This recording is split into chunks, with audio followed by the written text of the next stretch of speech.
Babala. Ang istoryang mapapanood ninyo ay naglalaman ng masiselang eksena at nangangailangan ng patnubay ng magulang.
Please rise.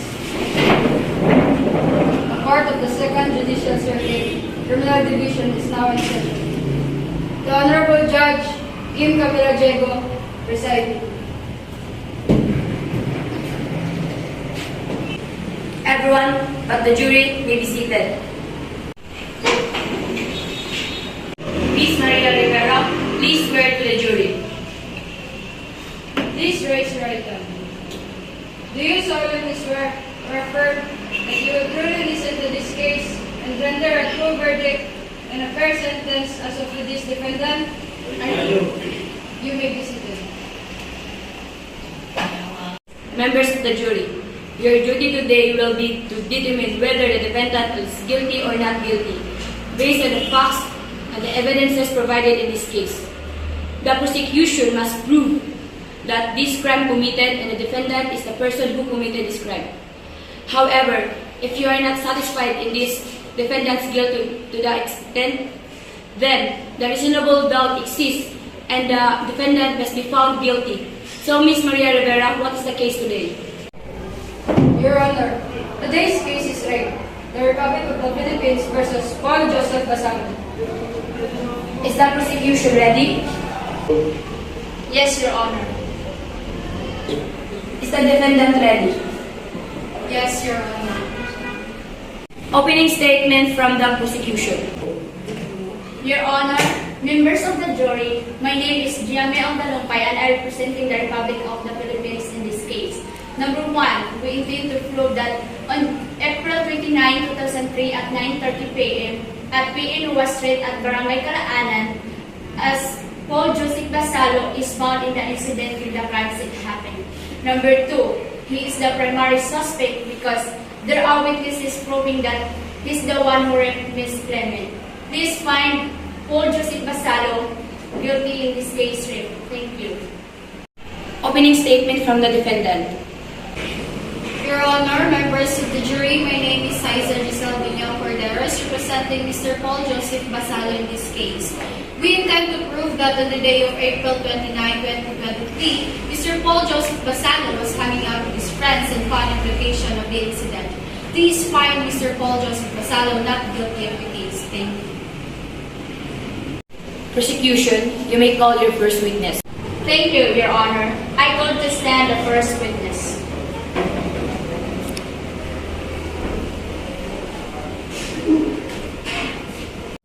Will the witness please stand to be sworn by the bailiff?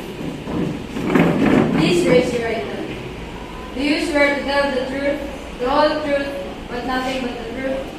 I do. Please state your name for the court. My name is Berlin Sabuan, the first witness of the incident. Ms. Sabuan, on the day of April 29, 2003 at 9:30 p.m., where were you at that time? I on my way home from school and I saw Mr. Basalo violating Miss Clement while she was sleeping. Are you sure that the person who is violating Ms. Clement is Mr. Basalo and no other complicit? Yes, Your Honor. Thank you, Your Honor. No further questions. So the defense may cross-examine the witness. Ms. Sabuan, are you sure that there are no other people in the incident? Yes, Your Honor. During the incident, can you tell us if there is any weapon used?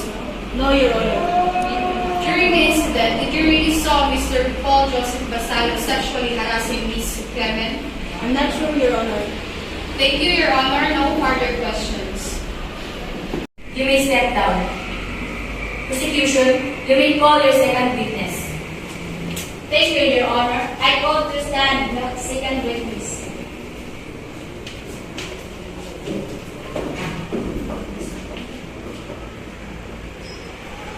Witness, please stand to be sworn by the bailiff. Please raise your right hand. Do you swear to tell the truth, the whole truth, and nothing but the truth?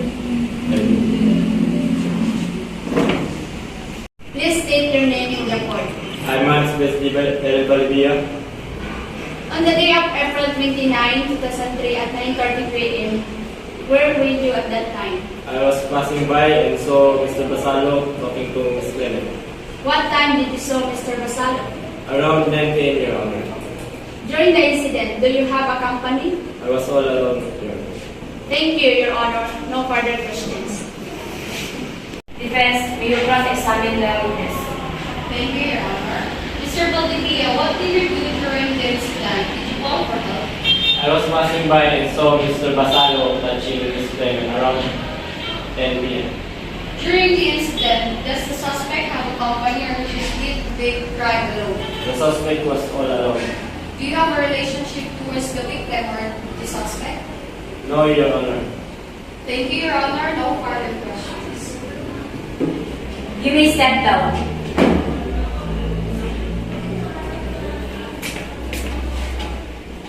Defense, you may call your first witness. Thank you, Your Honor. I call this time for my first witness.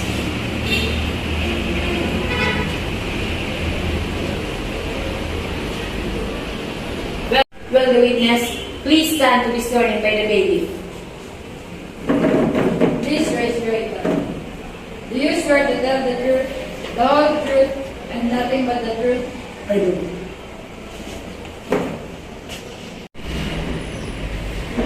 Please state your name for the court. Mr. Abdul, where were you during the incident? During the incident, Mr. Dillon and I went home early and separated our day. What time did you guys separate with each other? At exactly 9 p.m., we parted ways. If Mr. Basalo was not guilty of the crime, do you have any idea who raped Miss Clement? I don't have any idea. Thank you, Your Honor. No further questions. Prosecution, you may cross-examine the witness. Okay, Mr. Abu. On the day of April 29, 2003 at 9:30 p.m., where have you been that night? At 9:30 p.m., I'm only home. Yet at 9 p.m., I was hanging out with Mr. Basalo and Mr. Dillon. What did you do that day? As I said, we were hanging out and celebrating for my birthday. So, did you drink any alcoholic beverages or use drugs? Yes, we drink alcoholic beverages, Your Honor, but we don't use drugs. Thank you, Your Honor. No further questions. You may step down.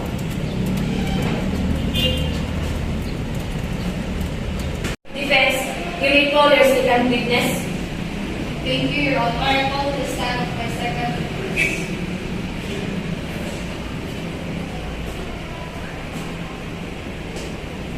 Will the witness please stand to be sworn in by the bailiff? Please raise your right hand. Do you swear to tell the truth, the whole truth, and nothing but the truth? I do. Please state your name for the court. I'm not Dinoy. Mr. Dinoy, what is your relationship towards the suspect? Mr. Basalo is my friend. Where were you during the time of the incident? Me and Abdo went home. Can you state what happened? No, Your Honor, I don't have any idea because I'm not around in the incident. Thank you, Your Honor. No further questions. Prosecution, you may cross-examine the witness. Okay, Mr. Dinoy, do you have any idea about the plan of Mr. Basalo, plan of sexually harassing Ms. Clement? No, Your Honor, but I think Mr. Basalo, like Miss Clement. Clement already had a boyfriend. Okay, so for how long does Mr. Basalo have trainings on Ms. Clement? Since high school, Your Honor, Do you have any idea where Mr. Basalo was going when you both separated ways? I think he's going Clement residence, Your Honor. Thank you, Your Honor. No further questions. You may step down.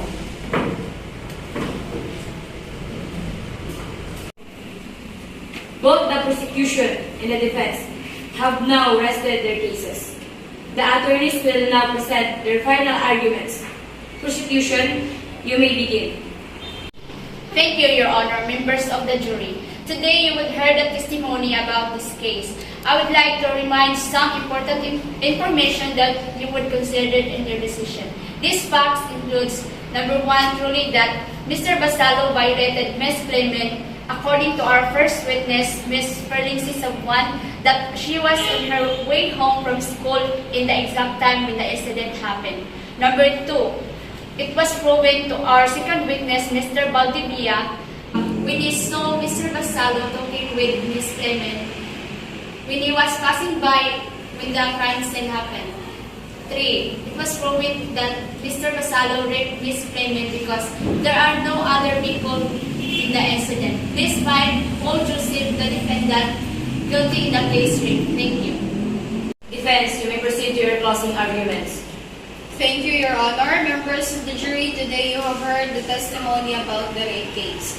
I would like to remind you of some important information that you should consider in your decision.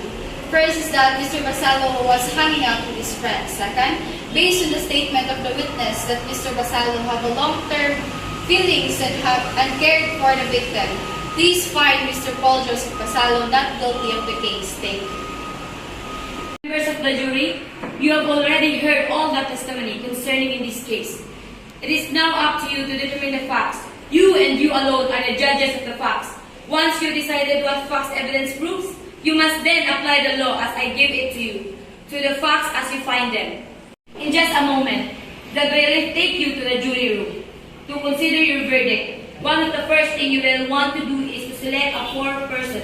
It will be the fourth person's duty to sign the verdict form when you have agreed on a verdict.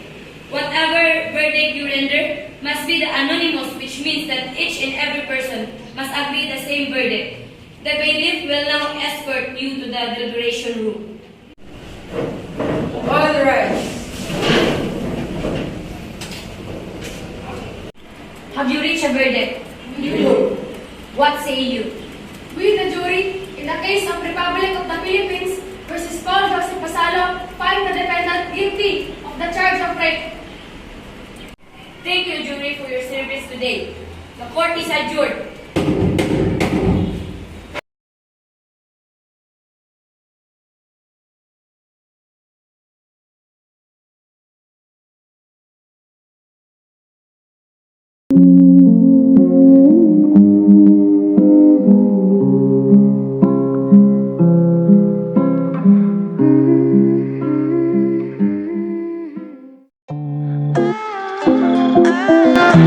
Ah